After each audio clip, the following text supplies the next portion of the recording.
कक्कर बाट तकै छिए गोरे, हाथ में धोके हाथ हो, चल मिथिला हाट।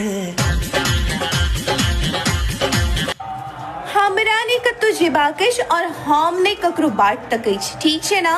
अपनो पढ़ू और हमरो पढ़े पे ध्यान देबे दिया। एना की कोई रहल छी मैथिल बाबू, ठीके कहि रहल छी हम आके।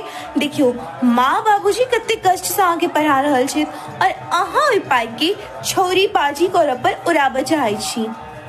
ई तो बहुत गलत बात छै ना। अपन करियर पर ध्यान दियो ना। पहले अहाँ अपन करियर बनाओ और फिर ओकर बाद हम मिथिला हाट के कहे, मिथिला के कोना कोना घुमाएब ना, तैयो हम मना नहीं करब। हम अहाँ के संग मिथिला के कोना कोना घुमब, लेकिन अहाँ पहले अपन करियर पर फोकस करू, बुझलो।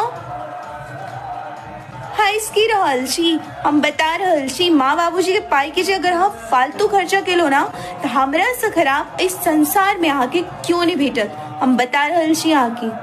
हाँ सुने बेसी।